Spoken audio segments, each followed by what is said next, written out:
بسم اللہ الرحمن الرحیم۔ تعلیم الصرف۔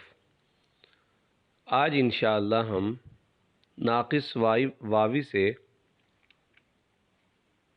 اس کے قواعد میں سے چھٹا قاعدہ پڑھیں گے۔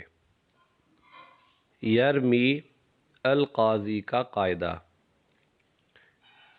جی جو یا مضموم ہو یا مکسور ہو اور لام کلمے کے مقابلے میں آئے اور اس کا ماقبل مکسور ہو تو اس کو ساکن کرنا ضروری ہے۔ جیسے یرمیو، تو دیکھیے یا جو ہے مضموم ہے اور اس سے ماقبل مکسور ہے اور یہ لام کلمے کے مقابلے میں آ رہی ہے۔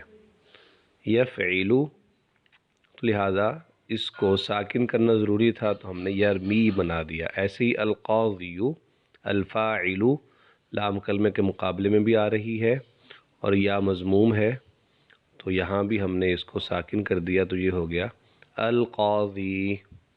تو یہ تھا قاعدہ نمبر 6۔ اب ہم پڑھیں گے قاعدہ نمبر 7، یدعا کا قاعدہ۔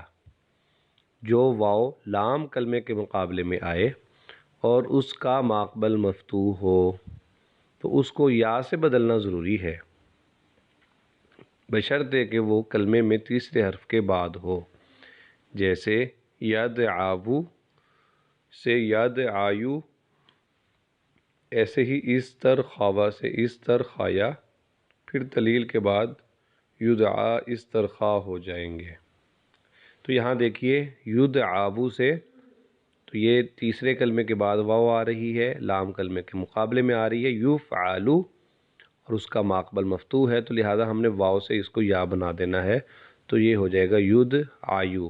ایسے ہی استرخاوا تو واو بھی تیسرے کلمے کے بعد آ رہی ہے، تیسرے حرف کے بعد اور مفتوح کے بعد آ رہی ہے تو لہذا اس کو بھی ہم یا بنا دیں گے۔ پھر اس کی تعلیل کے ذریعے یہ یدعا اور استرخا ہو جائے گا تو یہ انشاءاللہ آگے ہم اس کو پڑھ لیں گے۔ جی تعلیل اس کے اندر جو ہوئی ہے وہ یہی ہے، چونکہ اب یہ بن گیا یدعایا تو اب ہم نے کیا کرنا ہے، اب چونکہ یا متحرک ہے ماقبل مفتوح ہے تو لہٰذا اس کو قالا اور باعا والے قاعدے سے ہم نے اس کو الف سے ایک قسم کا تبدیل کر دیا تو یہ یدعا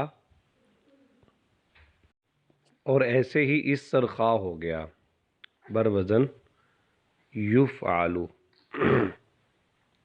جی آگے دیکھیں قاعدہ نمبر 8، عدلن اور تبنن کا قاعدہ۔ جو واو یا اسم معرب کے لام کے مقابلے میں آئے اور اس کا ماقبل مضموم ہو تو ماقبل کے ضمے کو کسرے سے بدلنا ضروری ہے۔ اسم معرب آپ پڑھ چکے ہیں نحو کے اندر، جیسے ادلون سے ادلیون، تو یہاں دیکھیں ادلون میں واو ہے اور یہ لام کلمے کے مقابلے میں بھی آ رہی ہے اور اس کا ماقبل مضموم ہے تو ہم ماقبل کے ضمے کو کسرہ سے بدل دیں گے تو یہ ادلیون ہو جائے گا۔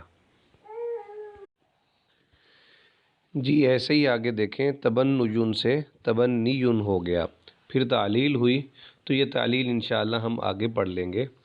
اچھا، مزید فائدے کے اندر یہ لکھا ہوا ہے کہ یہ قاعدہ ناقص اور لفیف کے باب تفاعل اور تفاعل کے ہر مصدر میں جاری ہوتا ہے، تو انشاءاللہ ہم اس کو وہاں مکمل طور پہ سمجھ لیں گے۔ جی اس کے بعد دیکھیں قاعدہ نمبر 2، عیسیٌ کا قاعدہ۔ جو واو فعول جمع مکسر کے لام کے مقابلے میں آئے اس کو یا سے بدلنا ضروری ہے۔ جیسے عصا کی جمع ہے عصوٌ، اب یہاں سے عصوٌ پھر سیدٌ کے قاعدے سے عصیٌ بر وزن فعول ہو جائے گا۔ فائدہ، عین کلمے کے کسرے کی مناسبت سے فا کلمے کو بھی کسرہ دینا جائز ہے، جیسے عصیٌ سے عیسیٌ، تو یہاں عین کو بھی کسرہ دے سکتے ہیں۔ جی اس کے اندر سیدٌ کا جو قاعدہ ہے وہ ہم چونکہ پچھلے سبق کے اندر ہم اس کو پڑھ چکے ہیں تو بہرحال اس کو دوبارہ پڑھ لیتے ہیں۔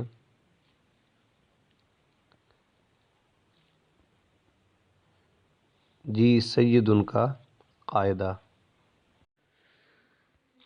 جب ایک کلمے میں واو اور یا ایک ساتھ آئیں اور ان میں سے پہلا ساکن ہو اور کسی حرف سے بدلا ہوا نہ ہو تو واو کو یا کر کے یا کو یا میں ادغام کرنا ضروری ہے۔ جیسے سجویدن، تو یہاں یا اور واو آ گئے تو ہم نے یا کو کیا کر دیا کہ واو کو بھی یا کر دیا، پھر یا کا یا میں ادغام کر دیا، تو یہ ہو گیا سیدن۔